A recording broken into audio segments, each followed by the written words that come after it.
ठीक है, तो आज हम स्टार्ट करेंगे ईथर, और ईथर आज कंप्लीट ही करेंगे।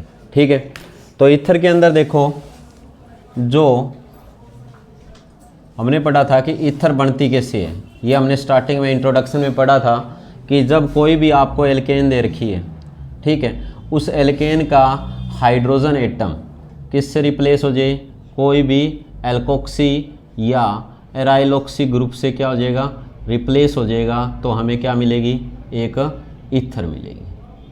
ठीक है, तो ये हमने पढ़ लिया था। और ईथर के अंदर हमने ये भी पढ़ा था कि ईथर जो होती है वो सिमेट्रिकल ईथर भी हमने पढ़ी थी और अनसिमेट्रिकल ईथर भी पढ़ी थी। तो सिमेट्रिकल ईथर में क्या देखा था कि जिसमें जो ऑक्सीजन है उसके दोनों तरफ क्या होंगे, सेम टाइप के ग्रुप अटैच होंगे, वो क्या होगी, सिमेट्रिकल ईथर होगी।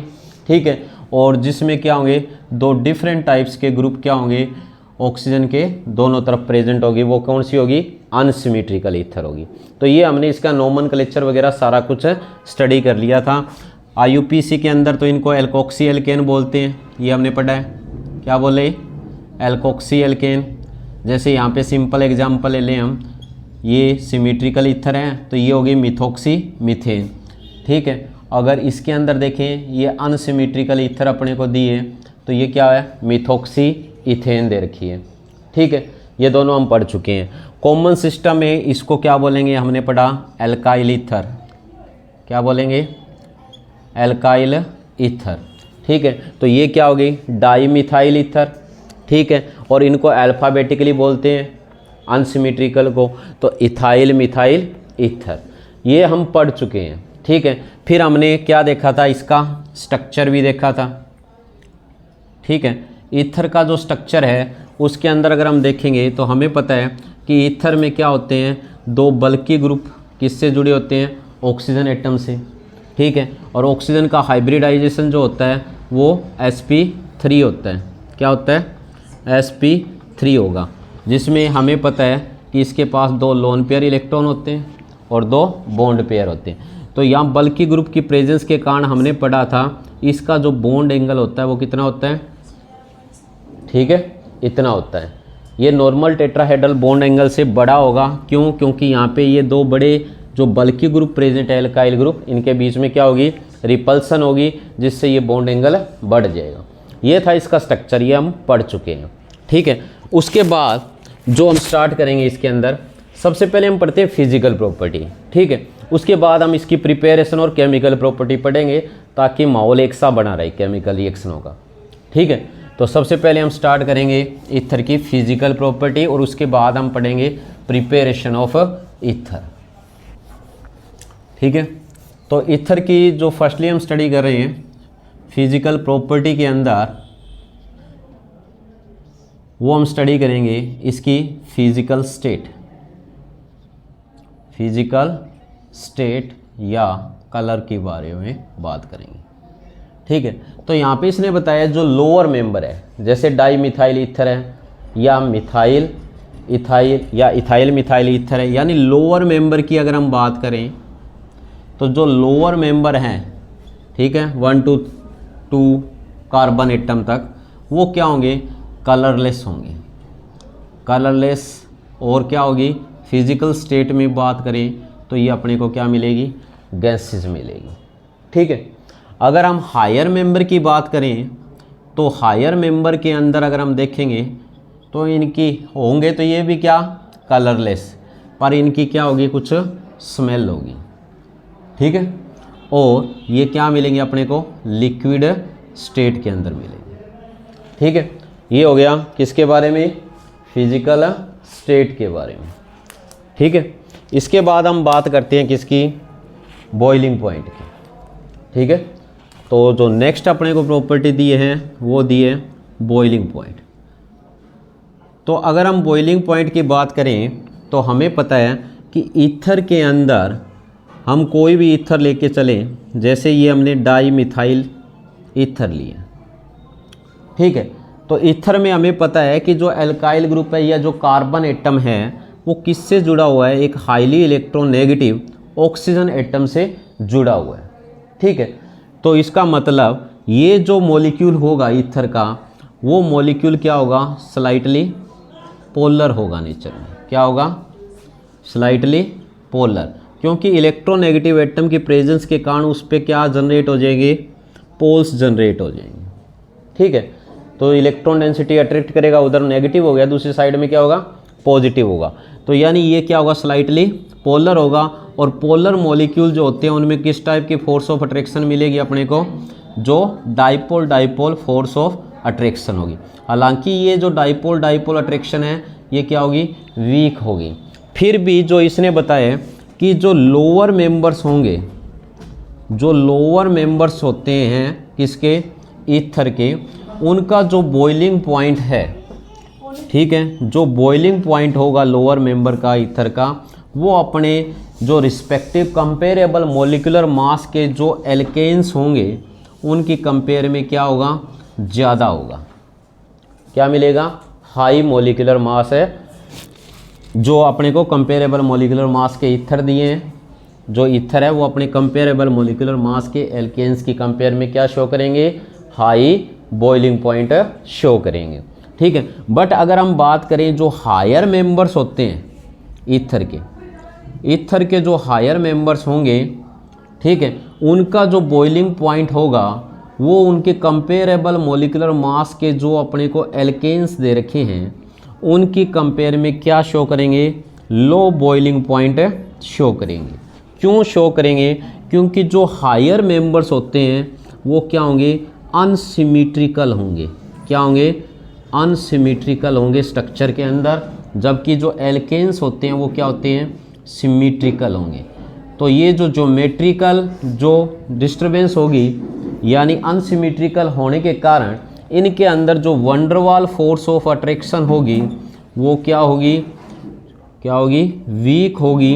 किसकी कंपेयर में? जो हमें एल्केन्स के अंदर सिमेट्रिकल होने के कारण वंडरवाल फोर्स मिल रहा है उसकी कंपेयर में। इसलिए इनका जो बॉइलिंग पॉइंट होगा ईथर का वो क्या होगा? यानी हायर मेंबर्स का जो बॉइलिंग पॉइंट होगा वो एल्केन की कंपेयर में लो मिलेगा।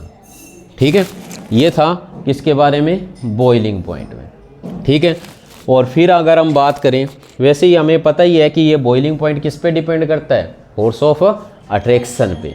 ठीक है, तो ये पोलर मॉलिक्यूल है तो इनमें तो only weak dipole dipole attraction है, बट लोअर मेंबर्स हैं वो थोड़े ज़्यादा होंगे क्योंकि वहाँ पे सिमेट्री का चक्कर नहीं होता। ठीक है, और हायर मेंबर्स में हमें पता है ये बीच में ऑक्सीजन आ गया। ठीक है, यहाँ पे सारे कार्बन रहेंगे तो ये क्या है? सिमेट्रिकल है।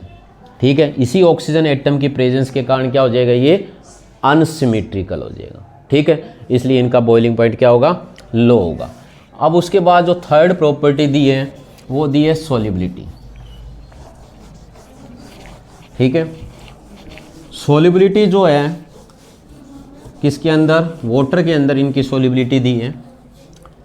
तो जो थर्ड प्रॉपर्टी हम पढ़ रहे हैं वो है सॉल्युबिलिटी। जो लोअर मेंबर होते हैं अप टू 3 कार्बन एटम, ठीक है, जो लोअर मेंबर्स हैं ईथर के, ठीक है, वो क्या होते हैं? वाटर में सोल्यूबल होते हैं। ये ध्यान रखना है। ठीक है, 3 कार्बन एटम तक। पर जो हायर मेंबर्स होते हैं वो वाटर में क्या होंगे? इनसोल्यूबल होंगे। लोअर मेंबर क्यों सोल्यूबल होंगे? क्योंकि ये वाटर के साथ क्या करेंगे? हाइड्रोजन बॉन्डिंग करेंगे, और इसी हाइड्रोजन बॉन्डिंग के कारण क्या होंगे? ये लोअर मेंबर जो है ये वाटर में क्या होंगे? सोल्यूबल होंगे। जैसे आपको कोई भी ईथर दी है, हमें पता है इसी ऑक्सीजन की प्रेजेंस के कारण ये क्या करेंगे?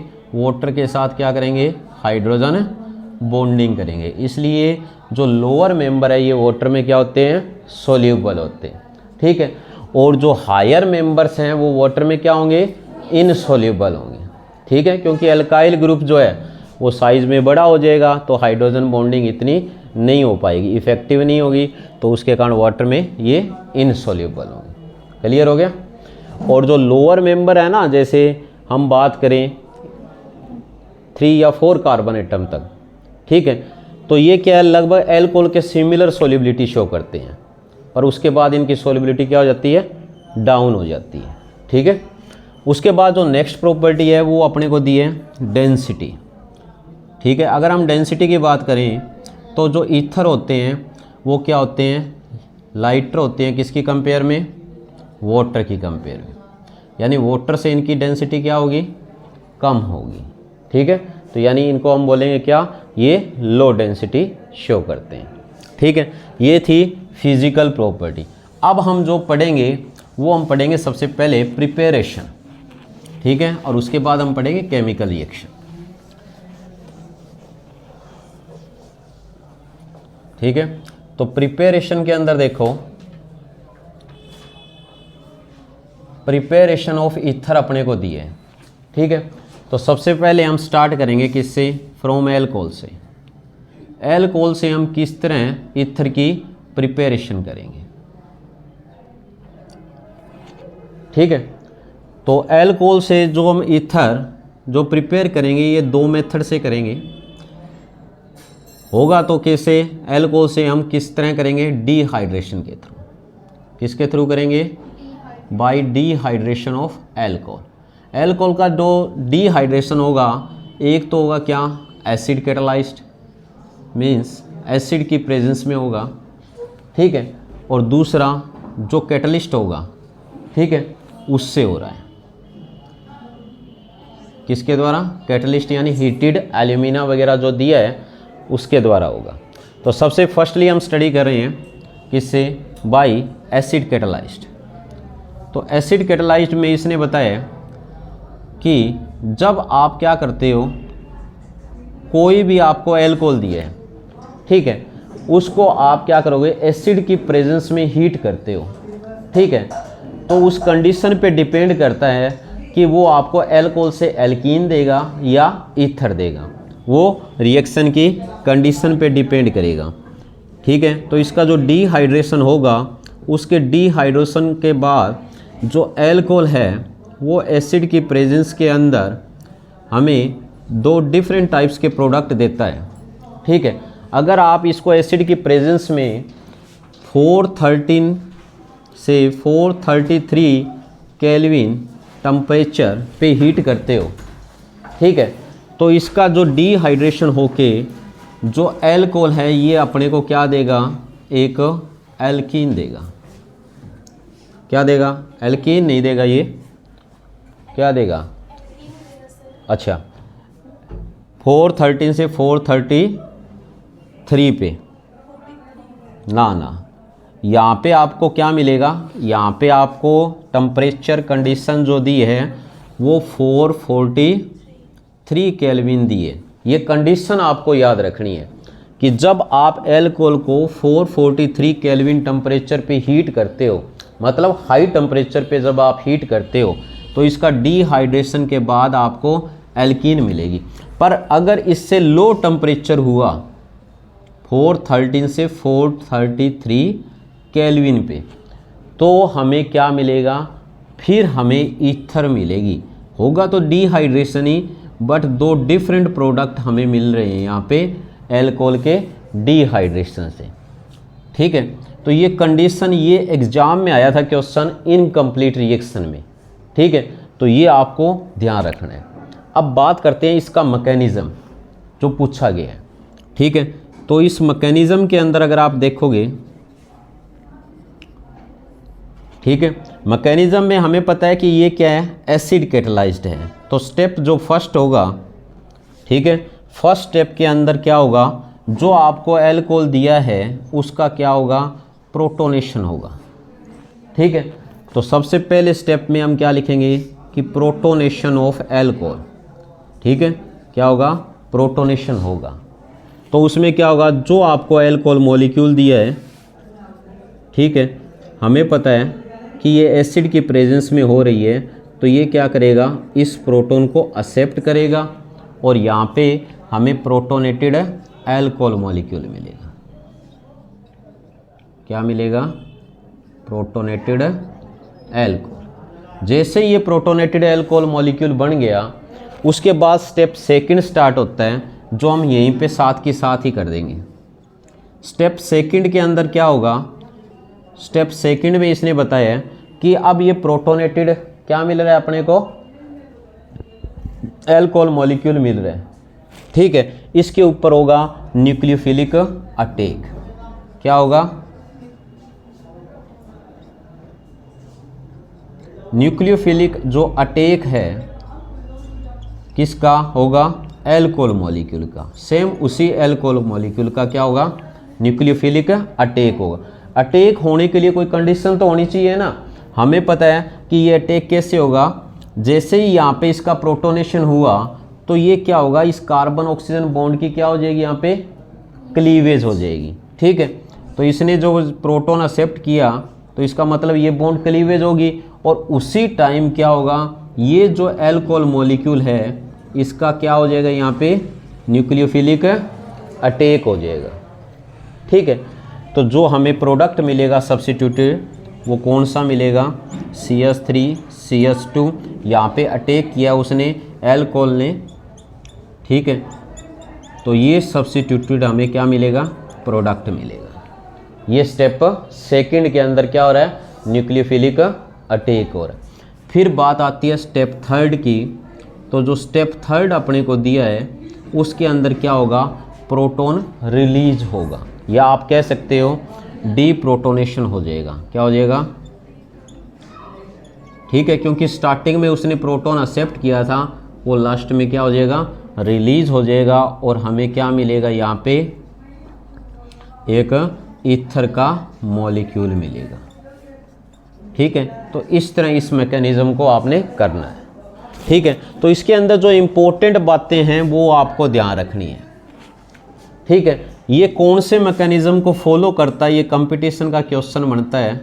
SN2 मैकेनिज्म को फॉलो करेगा, मतलब सब्स्टिट्यूशन न्यूक्लियोफिलिक बायोमोलिकुलर रिएक्शन होगी। ठीक है, दूसरा आपको ध्यान रखना है कि ये ओनली प्राइमरी एल्कोहल से ईथर बनाने के लिए इस मेथड का यूज किया जा सकता है। प्राइमरी एल्कोहल को अगर आप किस में कन्वर्ट करना चाहते हो, ईथर के अंदर। ठीक है, तो इस मेथड का यूज किया जाएगा। नेक्स्ट अगर आप इसमें देखो तो इसके अंदर आपको ध्यान रखना है कि ये मेथड जो है ओनली किसके लिए अप्लाई होगा, ओनली सिमेट्रिकल ईथर की प्रिपरेशन के लिए इसको आप अप्लाई कर सकते हो। किसके लिए, सिमेट्रिकल ईथर की प्रिपरेशन के लिए। अगर आप कोई अनसिमेट्रिकल ईथर बनाना चाहते हो और वो इसी मेथड का यूज करके, ठीक है, ये तो हमने बनाई थी डाई इथाइल ईथर, मतलब इथोक्सी इथेन बनाई है। ठीक है, अगर आप कह दो कि मिथोक्सी इथेन बनानी है तो आपको यहाँ दो डिफरेंट एल्कोहल मॉलिक्यूल लेने पड़ेंगे। ठीक है, जैसे मैंने ये रिएक्शन एसिड की प्रेजेंस में करवाई। ठीक है, हमें पता है ये एसिड कैटालाइज्ड है, तो मेरे को यहाँ पे ईथर का मिक्सचर मिलेगा।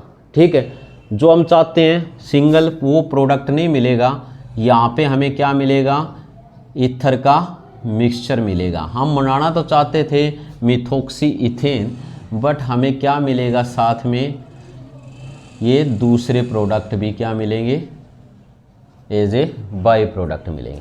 यानी क्या होगा, मिक्सचर ऑफ ईथर मिलेगा।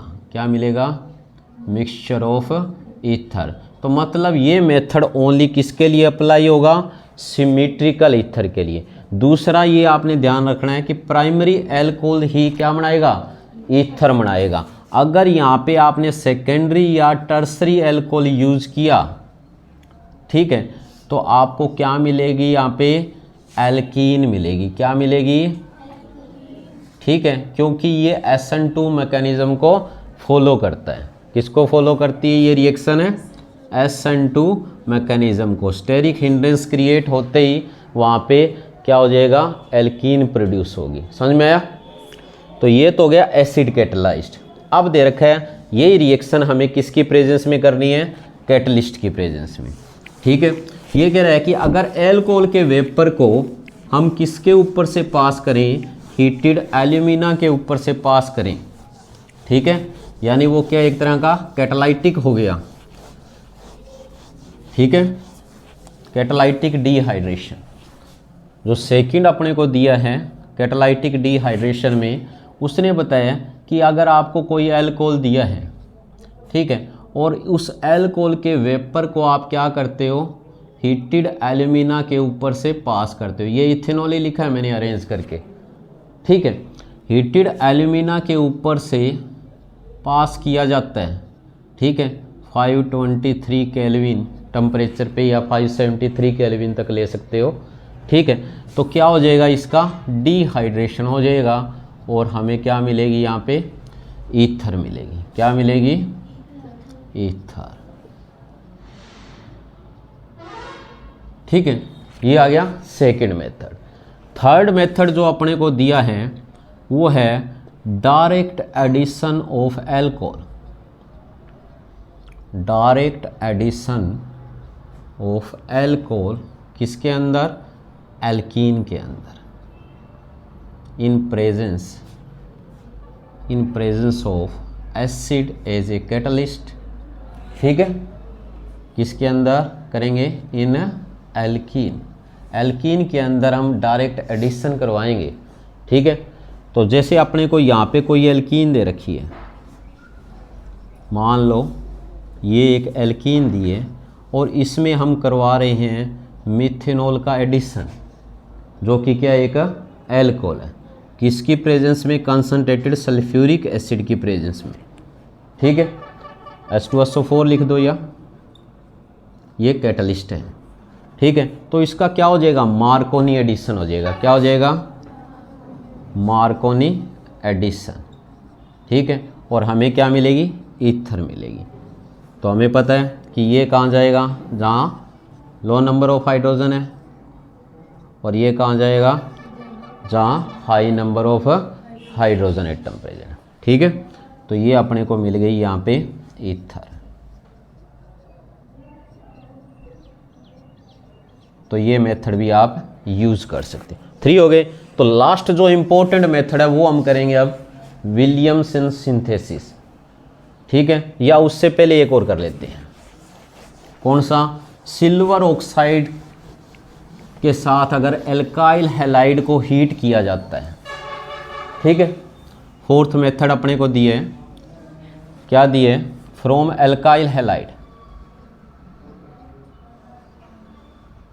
Alkyl halide.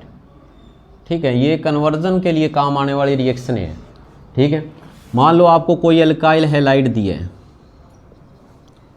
ठीक है, और उस एल्काइल हैलाइड को आप हीट कर रहे हो किसके साथ, सिल्वर ऑक्साइड के साथ। ठीक है, तो क्या हो जाएगा, हीटिंग करने से आपको क्या मिलेगी, यहाँ पे ईथर मिलेगी। क्या मिलेगी, ईथर। ठीक है, तो ये भी मेथड यूज किया जा सकता है ईथर की प्रिपरेशन के लिए। क्लियर हुआ। और लास्ट मेथड अपना कौन सा है, विलियमसन सिंथेसिस, जो सबसे ज़्यादा इम्पोर्टेंट है आपके एग्ज़ाम के लिए, क्योंकि ये जो मेथड हम पढ़ेंगे विलियमसन सिंथेसिस, ये क्या है, सिमेट्रिकल और अनसिमेट्रिकल सभी टाइप की ईथर की प्रिपरेशन के लिए यूज़ की जाती है। विलियमसन सिंथेसिस, ठीक है, किसके लिए यूज़ की जाती है, both symmetrical and unsymmetrical ether preparation. ठीक है, इन सभी ईथर की प्रिपरेशन के लिए इस मेथड का यूज़ किया जाता है। ठीक है, तो इसमें आपको पूछा जाता है कॉम्पिटिटिव में, ये भी कौन से मैकेनिज़्म को फॉलो करती है, SN2 मैकेनिज़्म को। ठीक है, तो इसके अंदर आपने ध्यान रखना है कि इसके अंदर क्या होगा कि जो सोडियम एल्कोक्साइड है, सोडियम एल्कोक्साइड का क्या होगा, क्या होगा, न्यूक्लियोफिलिक अटैक होता है। ठीक है, सोडियम एल्कोक्साइड क्या करेगा, न्यूक्लियोफिलिक अटैक करेगा किसके ऊपर, एल्काइल हैलाइड पे।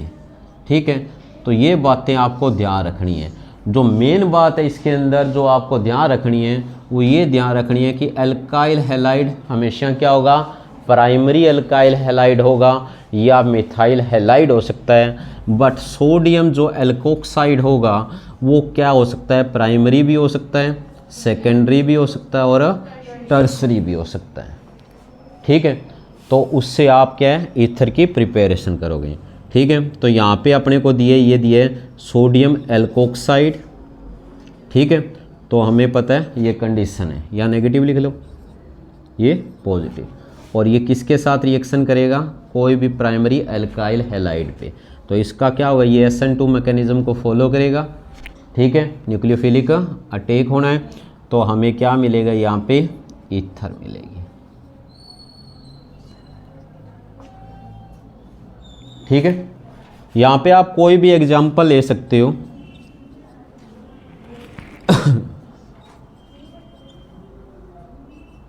जैसे सोडियम इथोक्साइड दिए, यहाँ पे आप कोई भी प्राइमरी एल्काइल हैलाइड ले सकते हो। ठीक है, तो इस रिएक्शन को आप विद एग्जाम्पल इस तरह शो कर सकते हो कि किस तरह ये तो बन रही है क्या, सिमेट्रिकल ईथर। ठीक है, अब हम यहाँ पे क्या बनाएंगे, अनसिमेट्रिकल ईथर। ठीक है, तो यहाँ पे अगर हम क्या बनाना चाहते हैं, अनसिमेट्रिकल ईथर, तो ये वाला जो हमें पता है कि कार्बन है, ये कोई भी हो सकता है, प्राइमरी सेकेंडरी टर्सरी, आप इसको चेंज कर सकते हो। ठीक है, और ये हमेशा क्या होगा, प्राइमरी हो सकता है। ठीक है, ये सेम ही ले सकते हो। ठीक है, तो इसको आप चेंज करके कुछ भी करवा सकते हो। तो मतलब इसमें क्या है, चाहे वो सिमेट्रिकल हो चाहे वो अनसिमेट्रिकल हो, दोनों टाइप की ईथर को आप अच्छी तरह प्रिपेयर कर सकते हो। ठीक है, बुक के अंदर आपको NCERT में एक रिएक्शन दी है, वो देखते हैं। ये समझ में आ गया ना मेन कंसेप्ट, कि सोडियम एल्कोक्साइड जो है ये प्राइमरी भी हो सकता है, सेकेंडरी भी हो सकता है, और इसी तरह हम करेंगे टर्सरी की। ठीक है, तो जैसे ये अपने को दिया है, ये टर्सरी सोडियम एल्कोक्साइड अपने को दिया हुआ है। ठीक है, ये एग्ज़ाम में क्वेश्चन आया हुआ है, इम्पोर्टेंट क्वेश्चन। ठीक है, इसकी रिएक्शन थी ब्रोमो इथेन के साथ। ठीक है, तो हमें पता है ये क्या करेगा, SN2 मैकेनिज्म को फॉलो करेगा।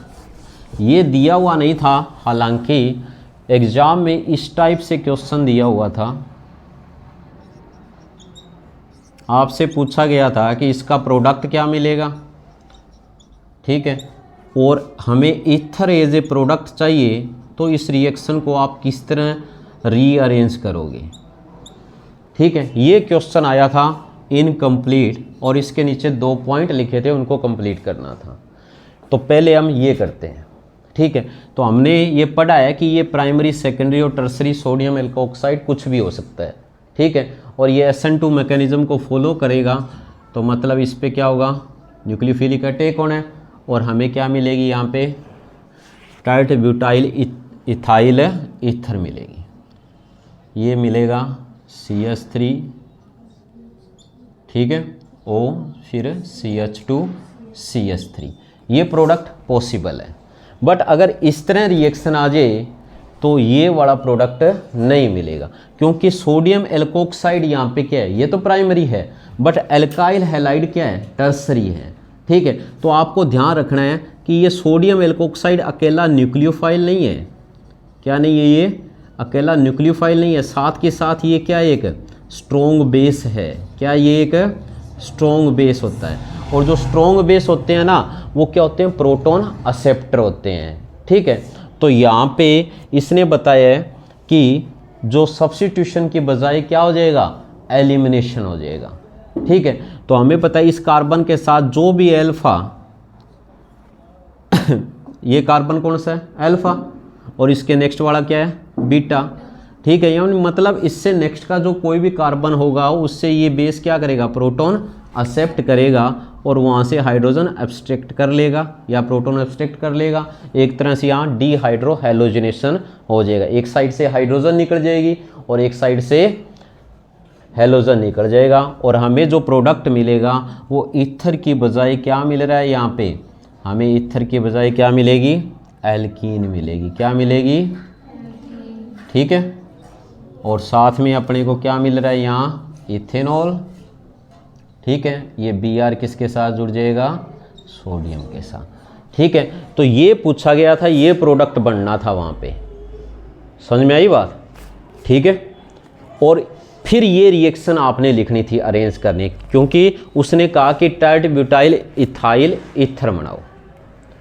ठीक है, तो उसके लिए ये रिएक्शन आपको लिखनी थी। पहले ये प्रोडक्ट लिखना था फर्स्ट पॉइंट में और सेकंड पॉइंट में इसको अरेंज करके लिखना था। हो गया विलियमसन सिंथेसिस। उसके बाद देखो नेक्स्ट क्या दिए, उसके बाद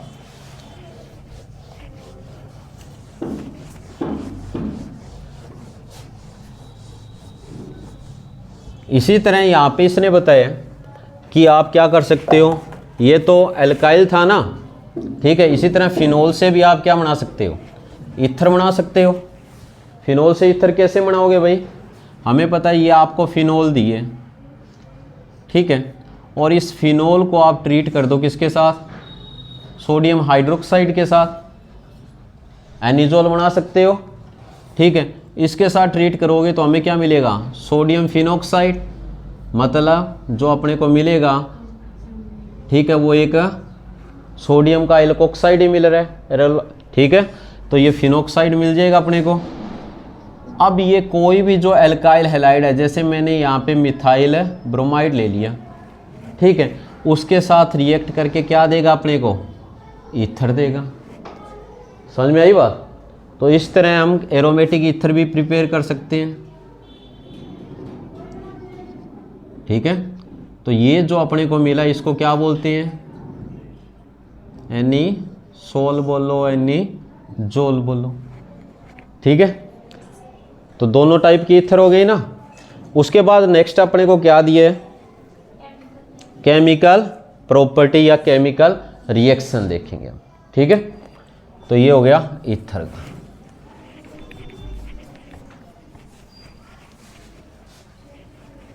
तो देखो फर्स्टली केमिकल रिएक्शन के अंदर जो हम स्टडी करेंगे, ठीक है, वो अपने को दिए क्या, हेलो एसिड के साथ, ठीक है। तो ईथर की रिएक्शन दे रखी है with hello acid HX, reactivity order पता होना चाहिए, ठीक है, ये अपने को ऑर्डर दिए। तो यहाँ पे इसने बताया कि कोई भी जो आपको ईथर दिए, ठीक है, वो ईथर क्या करेगी, जो हेलो एसिड है उसके साथ जब रिएक्शन करेगी, तो अगर ये अपने को लिमिटेड दिए, ठीक है, लिमिटेड अमाउंट के अंदर दिया है, तो सीधी सी बात है कि आप ऐसे को क्या प्रोडक्ट बना सकते हो, एक आपको एल्कोहल मिलेगा और दूसरा क्या मिलेगा, एल्काइल हैलाइड मिलेगा। क्या मिलेगा, एल्काइल हैलाइड। फिर इसने बताया यही जो एल्कोहल मॉलिक्यूल होता है ना, ये फिर हेलो एसिड के साथ फिर रिएक्शन कर लेता है, ठीक है। तो क्या मिलेगा आपको, एल्काइल हैलाइड मिलेगा, ठीक है। तो मैं इसलिए सीधा ही प्रोडक्ट बना देता हूँ इसमें कि जो एल्कोहल है, नहीं जो ईथर है, अगर ये हेलो एसिड जो आपको एक्सेस में दिया होता है, ठीक है, अगर ये लिमिटेड है तो वही कंडीशन चल गई। अगर फिर और एसिड है तो ये फिर क्या करेगा, एल्कोहल के साथ रिएक्शन कर लेगा ना, जो भी होगा, तो मिलेंगे तो लास्ट में हमें क्या, एल्काइल हैलाइड मिले। तो ये अगर एक्सेस के अंदर है तो आप सीधा लिख सकते हो कि एल्काइल हैलाइड प्लस वाटर मिले, ठीक है, इसको बैलेंस करोगे तो अब देखो यहाँ पे आपको क्या दे रखा है, यहाँ पे आपको दिया हुआ है इथेनॉल, नहीं इथाइल ईथर दिए, डाई इथाइल ईथर, और ये रिएक्शन कर रहा है मान लो किसी के साथ, HBr के साथ कर रहा है, ठीक है। तो हमें क्या मिलेंगे यहाँ पे, ब्रोमो इथेन और प्लस में इथेनॉल मिलेगा, ठीक है, यही मिलना है। अगर ये एक्सेस में है तो हम कह सकते हैं कि वो इथेनॉल और क्या कर जाएगा, इसके साथ रिएक्ट कर जाएगा, ठीक है। तो उसके बाद जो अपने को एक NCERT ने रिएक्शन दी है वो हम कर रहे हैं, कौन सी, ये दिया हमें इथाइल मिथाइल ईथर की, किसके साथ दिए, हाइड्रोजन आयोडाइड के साथ दिए, ठीक है। और इसने यहाँ पे ये लिख दिया कि ये क्या है, एक्सेस में है, ठीक है। तो ये जब एक्सेस के अंदर है तो हमें क्या मिलने वाला है, यहाँ पे इसने बताया एक तो ये मिलेगा, और दूसरा क्या मिलेगा, इथेनॉल मिलेगा। अब एक्सेस में है तो वो इसके साथ भी रिएक्शन करेगा, ठीक है, इथेनॉल के साथ। अगर एक्सेस ना लिखा होता, क्या ना लिखा होता, एक्सेस, तो हम इस रिएक्शन को यहीं पे रोक देते। और अब किसी के माइंड में ये आए कि ये आयोडाइड ग्रुप ये स्मॉल ग्रुप के साथ ही क्यों जुड़ रहा है, ठीक है, तो आपको ये ध्यान रखना है ये कौन से मैकेनिज्म को फॉलो करता है, SN2, ठीक है, ताकि कोई स्टेरिक हिंड्रेंस ना हो। इसलिए जो अभी आप मैकेनिज्म पढ़ने वाले हो उसके अंदर ये बातें क्लियर हो जाएगी, ठीक है। अब इसी का ही हम क्या करेंगे, मैकेनिज्म करेंगे, क्योंकि मैकेनिज्म से ये रिएक्शन क्लियर होती है, ठीक है। तो ये अपने को प्रोडक्ट मिलेगा, इंपॉर्टेंट रिएक्शन है ये, तो इसी का ही अब हम क्या करेंगे, मैकेनिज्म करेंगे। तो देखो पूछा गया है कि right the mechanism of reaction of ether with hello acid, ठीक है। तो इस रिएक्शन को हम करेंगे अभी मैकेनिज्म के साथ, ठीक है। तो ये अपने को मैकेनिज्म दिया है, उसमें देखो ये रिएक्शन किस तरह हो रही है। सबसे पहले इसने क्या बताया अपने को कि क्या होगा, स्टेप फर्स्ट के अंदर, स्टेप फर्स्ट क्या होगा, प्रोटोनेशन होगा। क्या होगा, प्रोटोनेशन, किसका, ईथर का, ठीक है। तो ये आपको ईथर दी हुई है, ठीक है, यही ईथर हमने ली थी और इसकी रिएक्शन अभी हमने स्टडी किया हाइड्रोजन आयोडाइड के साथ, ठीक है। तो इसमें क्या होगा, इसका प्रोटोनेशन होगा, ये क्या करेगा, इस प्रोटॉन को एक्सेप्ट करेगा और यहाँ से ये न्यूक्लियोफाइल रिलीज हो जाएगा। तो हमें यहाँ पे मिलेगी फर्स्ट स्टेप में प्रोटोनेटेड ईथर, क्या मिलेगी, प्रोटोनेटेड ईथर, ठीक है। अब इसका प्रोटोनेशन तो हो गया। सेकंड स्टेप जो अपने को दिया है, स्टेप सेकंड क्या कहता है, यहाँ पे क्या होगा, न्यूक्लियोफिलिक अटैक होगा। क्या होगा, न्यूक्लियोफिलिक अटैक। तो न्यूक्लियोफिलिक अटैक किस तरह होगा, तो जो यहाँ से क्या रिलीज हुआ था, आयोडाइड आयन, ठीक है, उसी का ही क्या होगा, न्यूक्लियोफिलिक अटैक होगा सेकंड स्टेप में, ये आयोडाइड आयन। अब देखो प्रोटॉन तो इसने एक्सेप्ट किया है, मतलब OH बॉन्ड तो टूटना ही नहीं, टूटेगा कौन सा, कार्बन और ऑक्सीजन बॉन्ड। अब डिपेंड करता है कि इधर वाला बॉन्ड टूटेगा या इधर वाला। हमें पता है ये कौन से मैकेनिज्म को फॉलो कर रहा है, SN2, मतलब बॉन्ड फॉर्मेशन और बॉन्ड क्लीवेज की जो प्रोसेस है वो क्या होगी, साथ साथ होगी ना। तो SN2 मैकेनिज्म को फॉलो करेगा तो ये स्मॉलेस्ट ग्रुप पे अटैक करना पसंद करेगा, ठीक है, क्योंकि लार्ज ग्रुप में क्या हो जाती है, स्टेरिक हिंड्रेंस हो जाएगी, ठीक है।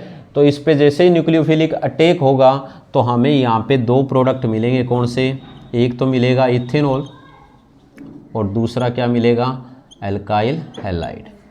समझ में आया।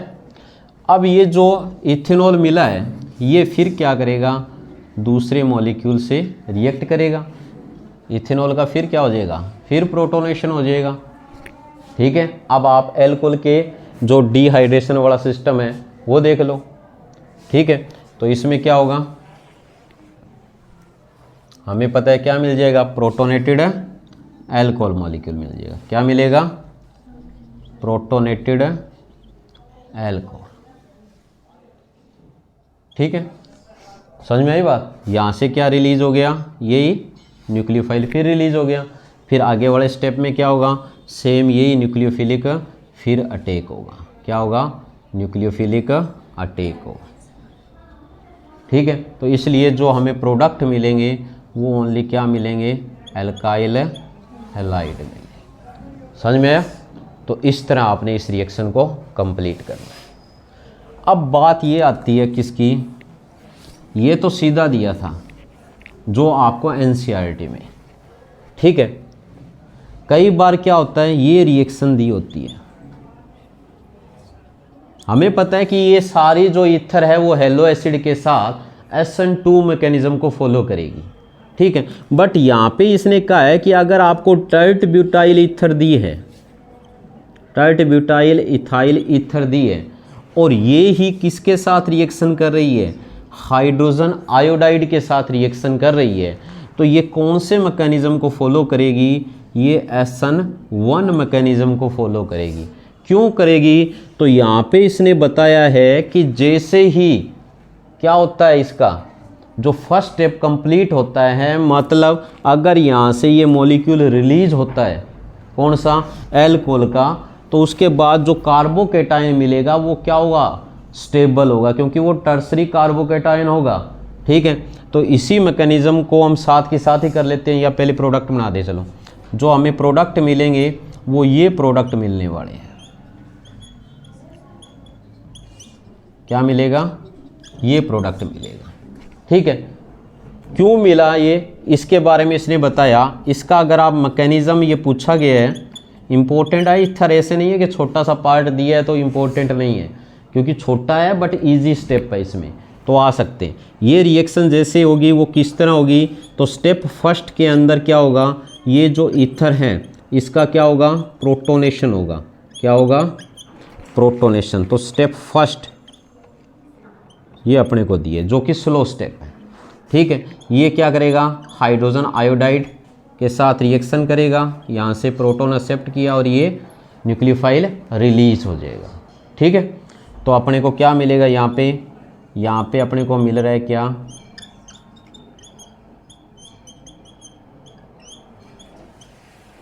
ये मिल गया प्रोटोनेटेड ईथर बॉन्ड, इस पे प्लस चार्ज आया।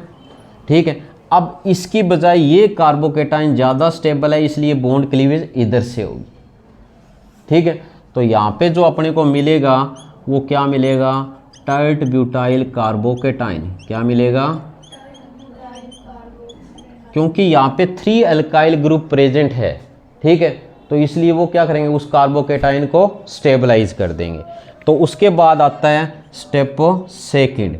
तो स्टेप सेकंड जो होगा वो फर्स्ट स्टेप होगा, और उसके अंदर क्या होगा, इसी कार्बोकेटाइन पे क्या होगा, न्यूक्लियोफिलिक अटैक होगा। क्या होगा, न्यूक्लियोफिलिक अटैक, और हमें क्या मिलेगा, ये प्रोडक्ट मिलेगा। ठीक है, तो इस रिएक्शन को इग्नोर मत करना, इम्पोर्टेंट रिएक्शन है ये टर्ट ब्यूटाइल ईथर की। ठीक है, तो ये हो गया इसका मैकेनिज्म। इसी तरह रिएक्शन आई थी किसकी, एनिजोल की। इनकम्प्लीट रिएक्शन आई थी एग्जाम में, ईथर के अंदर जो अपने को दी हुई है। ठीक है, एरोमेटिक जो ईथर आपको दी हुई है, इसकी रिएक्शन एग्जाम में आई थी इस फॉर्म में। ठीक है, तो यहाँ पे इसने बताया कि इसके अंदर जो हमें प्रोडक्ट मिलेंगे वो मिलेंगे, एक तो मिलेगा फिनोल और दूसरा मिलेगा एल्काइल हैलाइड। इसका रीज़न पूछा गया था। तो इसके अंदर रीज़न में अगर आप देखोगे तो हमें पता है कि ये जो कार्बन है इसका हाइब्रिडाइजेशन क्या है, sp2। ठीक है, sp2 है, जबकि ये क्या है, sp3 है। ठीक है, तो इसका मतलब क्या है, ये इलेक्ट्रॉन विड्रॉइंग नेचर का है, तो यहाँ पे ये जो बॉन्ड होगा वो क्या होगा, ज़्यादा स्ट्रॉन्ग होगा। यानी जो C6H5O ये जो बॉन्ड है वो किस बॉन्ड की कंपेयर में ज़्यादा स्ट्रॉन्ग होगा, इस बॉन्ड की कंपेयर में। ठीक है, तो इसलिए जो एनिजोल होती है वो हाइड्रोजन हैलाइड के साथ रिएक्ट करके क्या देगी, फिनोल देगी। क्या देगी, फिनोल। समझ में आ गया, कोई डाउट है किसी को? ठीक है, तो ये पूछा जाए तो आपको इसी तरह करना है, क्योंकि ये bond partial double bond character ले लेगा, जिससे ये स्ट्रॉन्ग हो जाएगा। तो मतलब बॉन्ड क्लीवेज यहाँ से नहीं होगी, कहाँ से होगी, यहाँ से होगी। ठीक है, उसके बाद देखो जो नेक्स्ट रिएक्शन अपने को दी है, ये तो हो गई हेलो एसिड के साथ। उसके बाद सेकंड रिएक्शन है reaction with sulphuric acid H2SO4। तो यहाँ पे इसने बताया कि अगर आपको ईथर दिए और आप उसको डाइल्यूट सल्फ्यूरिक एसिड के साथ ट्रीट करते हो तो ये ईथर वापस किस में कन्वर्ट हो जाएगी, एल्कोहल के अंदर कन्वर्ट हो जाएगी। ठीक है, कन्वर्जन में काम आएगी। जैसे यहाँ पे आपको डाई इथाइल ईथर दी है और आपने उसमें डाल दिया क्या, डाइल्यूट सल्फ्यूरिक एसिड, तो आपको क्या मिलेगा, यहाँ पे इथेनॉल मिलेगा। ठीक है, अगर कोई शाना मन के क्या डाल दे, कंसंट्रेटेड सल्फ्यूरिक एसिड डाल दे तो क्या होगा। ठीक है, तो अगर इसमें कंसंट्रेटेड सल्फ्यूरिक एसिड ऐड कर दिया ईथर में, तो आपको एक तो मिलेगा एल्कोहल मॉलिक्यूल और दूसरा जो आपको मिलेगा वो मिलेगा क्या, एल्काइल हाइड्रोजन सल्फेट। ठीक है, तो यहाँ आपको दिए डाई इथाइल ईथर और इसको हमने ट्रीट किया कंसंट्रेटेड सल्फ्यूरिक एसिड के साथ। ठीक है, तो आपको क्या मिलेगा, यहाँ पे इथेनॉल और इथाइल हाइड्रोजन सल्फेट। ठीक है, उसके बाद जो देखो नेक्स्ट रिएक्शन अपने को दी है,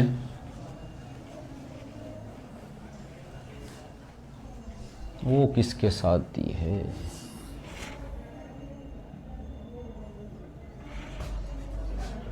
फोस्फोरस हैलाइड। किसके साथ दी है, फोस्फोरस हैलाइड। ठीक है, मतलब ये आपको दिए PCl5 के साथ। ठीक है, तो अगर आप ईथर को ट्रीट करते हो किसके साथ, फोस्फोरस हैलाइड के साथ, ठीक है, तो आपको क्या मिलेगा, यहाँ पे एल्काइल हैलाइड प्लस में फोस्फोरस ऑक्सी क्लोराइड मिलेगा। ठीक है, तो ये आपको दे रखी है यहाँ पे डाई इथाइल ईथर और इसको ट्रीट किया किसके साथ, PCl5 के साथ, जिससे आपको क्या है 2 मॉलिक्यूल मिलेंगे एल्काइल हैलाइड के और एक मिलेगा क्या, फोस्फोरस ऑक्सी क्लोराइड। ठीक है, तो उसके बाद देखो कोई रिएक्शन बचती है। ठीक है, उसके बाद देखो नेक्स्ट अपने को दे रखी है एरोमेटिक ईथर की रिएक्शन, एनिजोल की। ठीक है, वो देखेंगे। ऐसे तो बहुत रिएक्शन है हैलोजन के साथ है, पर वो आपकी एनसीईआरटी में नहीं है। ठीक है, एसिड क्लोराइड के साथ दिए तो हम एनसीईआरटी के हिसाब से ही करेंगे। ठीक है, एरोमेटिक ईथर, एरोमेटिक ईथर के साथ रिएक्शन देखेंगे तो कौन सी होगी, electrophilic substitution reaction, electrophilic substitution reaction. तो सबसे पहले अगर आप कोई भी आपको एरोमेटिक ईथर दी है तो उसमें आपको पता है कि ये एल्कोक्सी ग्रुप प्रेजेंट है। ठीक है, और हमें पता है कि जो रिंग है उसके साथ ऑक्सीजन एटम अटैच है, तो वो क्या करेगा, क्या करेगा, जो ऑर्थो पैरा पोजीशन होगी उस पोजीशन पे इलेक्ट्रॉन डेंसिटी क्या करेगा, इंक्रीज करेगा। तो इसका मतलब कोई भी जो इनकमिंग ग्रुप होगा वो कहाँ आके अटैच होगा, ऑर्थो एंड पैरा पोजीशन पे आके। ठीक है, तो मतलब इलेक्ट्रोफिलिक सब्स्टिट्यूशन रिएक्शन के लिए ईथर क्या होती है, हाईली रिएक्टिव होगी। समझ में आया, तो ऑर्थो पैरा पोजीशन पे क्या होगी, हाई इलेक्ट्रॉन डेंसिटी होगी। ठीक है, तो सबसे पहले हम इसका पढ़ेंगे क्या, हैलोजिनेशन यानी ब्रोमिनेशन पढ़ेंगे। जो मेन है बस वही करेंगे। यहाँ पे हमने एनिजोल ले ली OCH3। अगर आप इसका ब्रोमिनेशन कर रहे हो किसकी प्रेजेंस में होगा, एथेनोइक एसिड की प्रेजेंस में होगा। ठीक है, तो हमें क्या मिलेंगे, ऑर्थो एंड पैरा प्रोडक्ट मिलेंगे। ठीक है, पैरा क्या होगा, मेजर प्रोडक्ट होगा। ठीक है, ये तो गया ब्रोमिनेशन। उसके बाद अपने को दिया है क्या, नाइट्रेशन। ठीक है। नाइट्रेशन में अपने को यही एनिजोल दिया है, ठीक है। इसका नाइट्रेशन करेंगे concentrated nitric acid with concentrated sulphuric acid as a catalyst, ठीक है। तो हमें क्या मिलेगा, ऑर्थो एंड पैरा प्रोडक्ट मिलेंगे।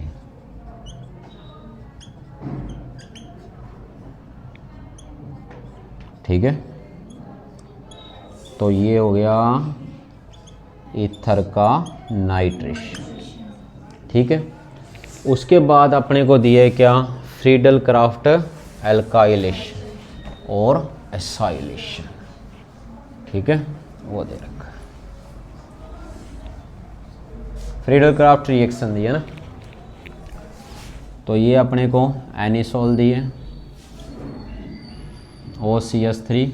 फ्रीडल क्राफ्ट एल्काइलेशन मतलब एल्काइल हैलाइड, और किसकी प्रेजेंस में होगा, एनहाइड्रस एल्यूमिनियम क्लोराइड या इनर्ट सॉल्वेंट दिया होगा, ठीक है।